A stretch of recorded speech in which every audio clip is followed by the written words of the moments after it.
يا مساء الخير. ازيكم يا حلوين؟ عاملين ايه؟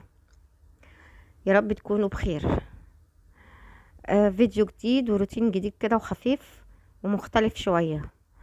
بما اننا كلنا بنشتكي ان اسناننا مثلا بتصفر من الشاي، من الكافيه، من القهوة، من النسكافيه، الحاجات دي كلها. فانا قررت اوريكم خلطة. بصوا، فظيعة خرافة. دي كانوا بيستعملوها زمان في اوروبا بره، قبل بقى اختراع المعجون والكلام ده كله والحاجات دي. وطبعا بما ان في ناس بتبقى يعني نفسها ريحته مش كويسه وبيروحوا الشغل وبيخرجوا والكلام ده، فبيبقوا قريبين من الناس. فانا قررت ايه اوريكم التجربه دي جميله جدا قوي وانا بستعملها. فقلت اوريها لكم عملي برضو. ماشي، هنا جبت ب5 جنيه قرنفل. حوالي كده ب5 جنيه، شويه حلوين زي اللي انتوا شايفينهم دول ب5 جنيه، انا جبتهم ب5 جنيه. اوريهم لكم برضو، انا عندي بس اوريهم لكم. ورحت جايبه هنا بقى، انا بقى زي ما انتوا بالكبه بتاعه الخلاط اللي عندكم. عادي، ما هو قرنفل بقى عادي، ما بعد كده تغسلي الكبه عادي، حابه تغسليها مش حابه، هو قرنفل برضو عادي، بيتحط ساعات برضو في التوابل. فهنا هفرمهم كويس ناعم، واجيب حتتين فحم كده يكونوا عندك، او اشتريهم من بره ب2 جنيه فحم كده زي دول، او بجنيه ايا كان حتتين فحم. وهبتدي ايه ادقهم او افرمهم او ايا كان، هنعمهم خالص. ماشي، زي ما انتوا شايفين انا فرمت الايه، ال ال قولوا معايا، القرنفل. وهنا انا فرمت ودقيت الفحم. اخلط ده كله على بعض في طبق كبير. عشان ايه؟ يبقى المكان الطبق واسع والخلطة تمشي يعني، تعمل مع بعض، تظبط مع بعض. هدلق كل ده على بعضه.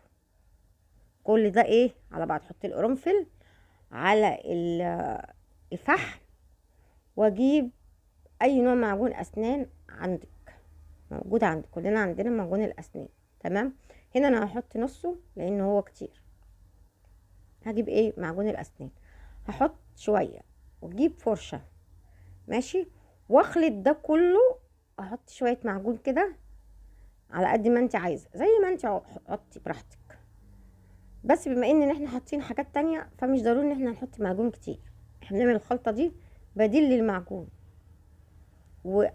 ويعني نتيجتها احسن.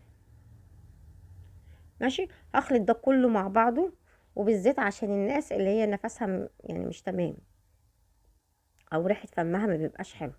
هخلط كل ده كويس كويس كويس كده. هخلطه معاكم كويس قوي كده.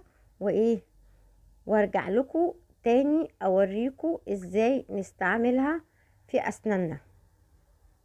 خلاص، خليكم معايا.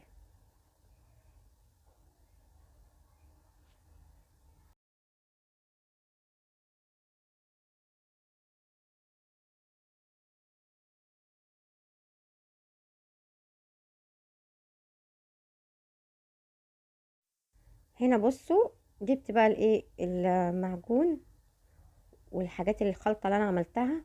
وهضرب من فوق لتحت جامد جامد بالفرشه قوي، لمده دقيقتين كده 3، على قد ما انت عايزه براحتك.